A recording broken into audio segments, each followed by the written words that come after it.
You're listening to international investment advisor Doug Goldstein on the Goldstein on Gelt show, the financial show where we'll talk about how you can make the most of your money. With all the confusing financial chatter bombarding you each and every day, Goldstein on Gelt will give you the practical information you want and need about living a financially stable life. Here's your host, money maven Doug Goldstein. Okay, we are back. We are talking to Geoff Colvin. He's a senior editor-at-large with Fortune magazine. He's a best-selling author and speaker on today's most significant trends in business. He wrote a fabulous book called Talent is Overrated, What Separates World-Class Performers from Everybody Else. And when he speaks, he's always got kind of an optimistic twist on what he's saying. So, Geoff, first of all, I'm very happy to have you here. Thank you, Doug. It's a pleasure. And I'd like to touch on this optimism thing. Today, everyone's so gloomy. How is it that you retain such an optimistic outlook? Yeah, well, it's a very good question. And as you say, especially today when there is an awful lot of gloom. And frankly, there's a lot of good reason for gloom. I'm optimistic, and since I'm at Fortune magazine, I do a lot of thinking about business and the economy and so forth. So that's largely what I'm thinking about. Simply because the history of business and the economy is increasing. It's fundamentally good news. And this is a little frustrating because I can't tell you exactly how things are going to get better. And that's the nature of the economy. It surprises us. But as long as we have a system, and increasingly, around the world we do, a system where there are fundamentally free markets, where people can do things with their ideas, then we continually get these innovations and things that nobody dreamed of, which make things better. I mean, there's a fundamental couple of facts that I always fall back on. One, human desires are without limit. Two, human ingenuity is without limit. And when you combine those two things, it will lead us to new and better circumstances economically. As I say, it's frustrating because I can't tell you exactly how it's going to happen. And so the message amounts to sort of, have faith, just believe it's going to get better. And that doesn't satisfy, logical, linear people like me and most other folks. But it is the lesson of history. So that's where the optimism comes from. All right, so help me to translate that into what I could say to my clients. My day job is that I'm a financial advisor. I'm a financial planner. I talk to people about their retirement, about paying for their kids to go to school one day, and they say, Doug, look at what's happened over the past 5-10 years. It's a nightmare. How can you tell me, and on top of that, Doug, you always say past performance is no guarantee of future returns. Right. What the heck are you talking about? So from a personal financial spin, that's how would you take it that way? Well, I think there are a few things that would convey the message, at least in my opinion, and they are as follows. First, people in their personal finances should be thinking long term. I mean, I'm sure it's a message you deliver all the time, and it's certainly a message we deliver all the time in the magazine. Sure. People in their personal finances shouldn't be trading in and out every day and stuff like that. They should be thinking long term. And second, another fundamental message is to be widely diversified, more widely than most people even think of. But when you look back over these past 5 or 10 years that people say have been awful, and they have been in many places, investors who were broadly diversified, meaning they were invested in all kinds of asset classes all around the world, they did fine over these past 5 or 10 years. Because while our U.S. economy was doing terrible, Western European economies, a lot of them were doing terrible. Obviously, Asian economies were doing great.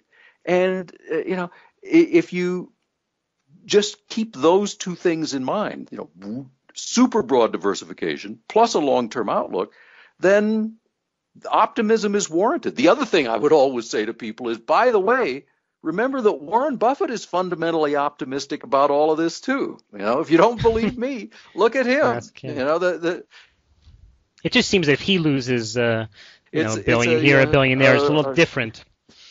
from the rest of us. He can afford it, that's for sure. Well, on the other hand, he hates to lose anything.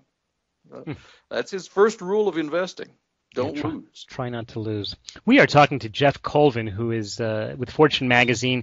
Also, previously, he was on Wall Street Week, which was a show that I grew up on in the U.S., probably one of the most well-respected TV shows about what's going on Wall Street. Geoff, tell me a little bit about the book, Talent is Overrated. Why do you say that?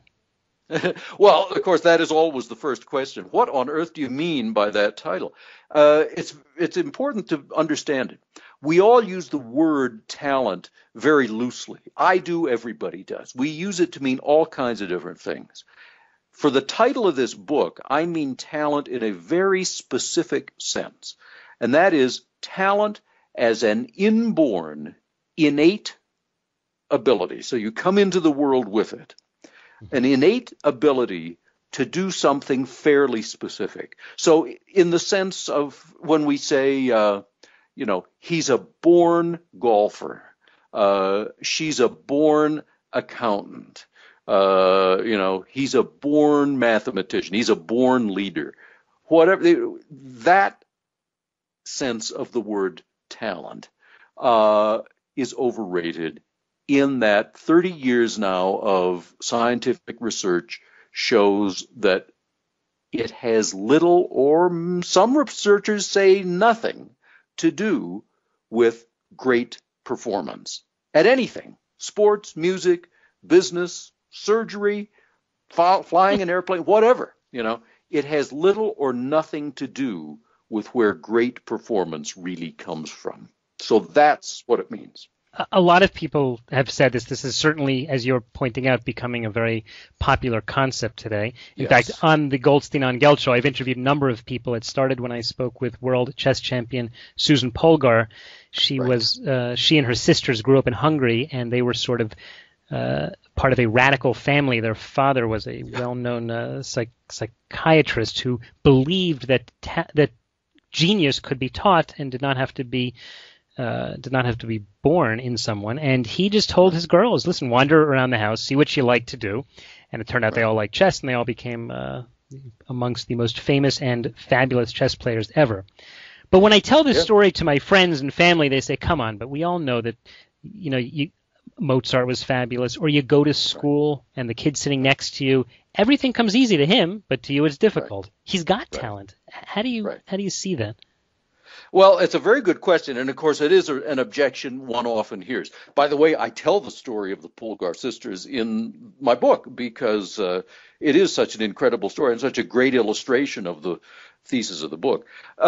People always do resist this, or at least a lot of people do.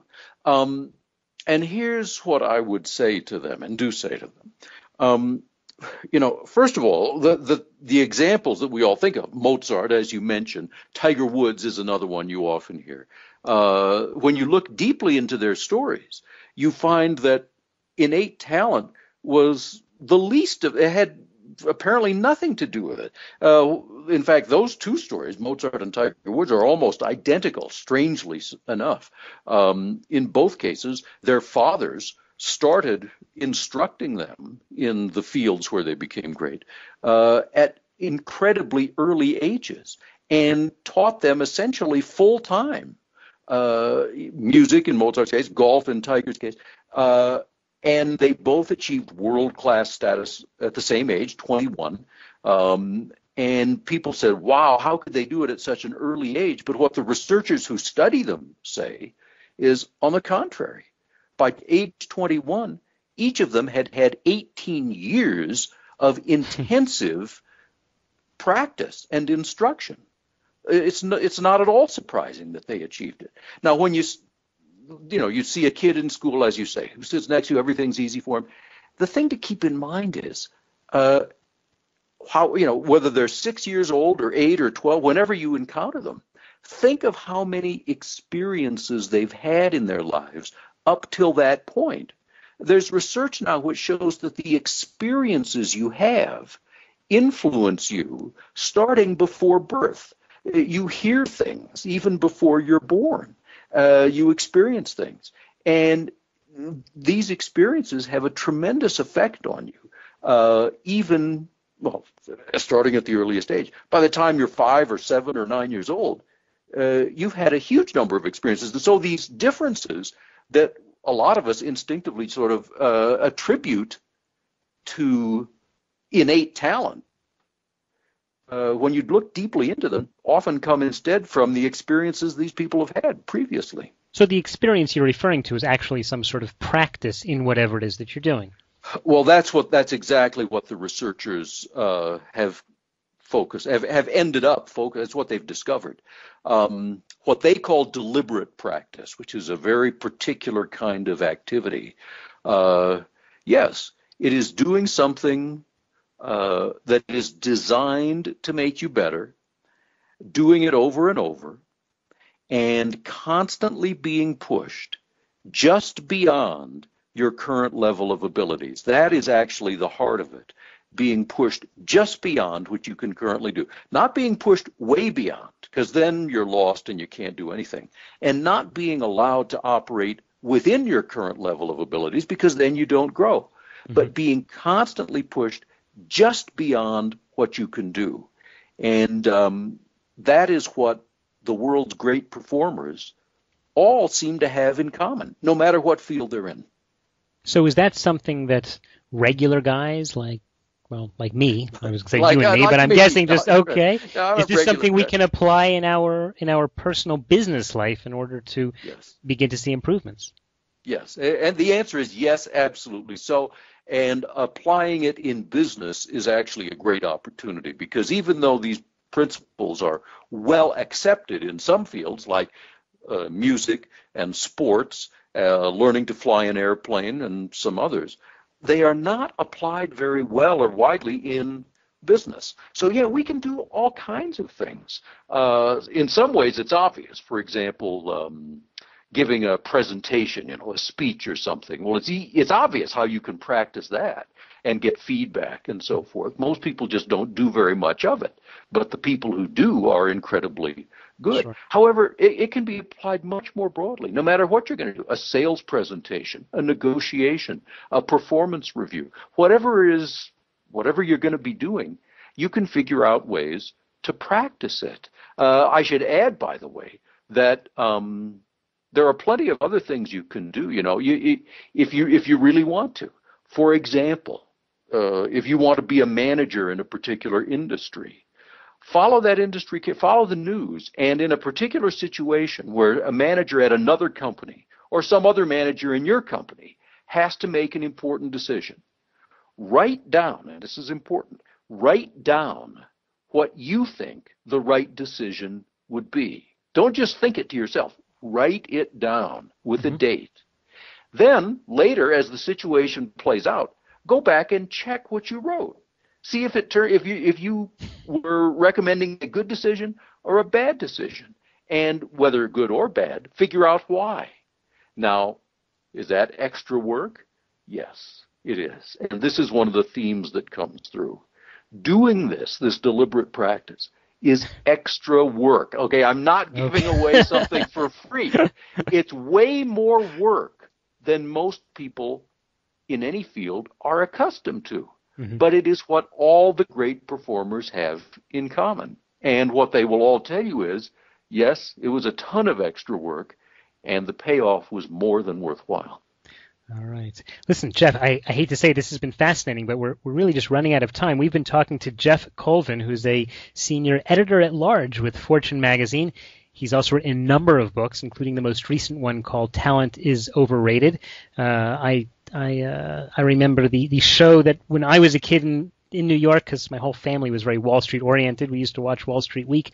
So and Geoff was a co-anchor of that show. And of course now he has the Daily Business Report on CBS. So Geoff, First of all, I just want to thank you again for joining us and ask you in the last few seconds, could you tell people how could they follow your work? The easiest way is just to go to my website, which is geoffcolvin.com, but you need to know it's Geoff, Geoff, Colvin, Colvin, geoffcolvin.com. But, if you just look online for Talent is Overrated or something like that, you'll quickly figure out a way to get to my website, and everything, my fortune work, radio work, books, speaking, it's all there. Great. Geoff Colvin, thanks so much for joining us. Thank you, Doug. It's a real pleasure.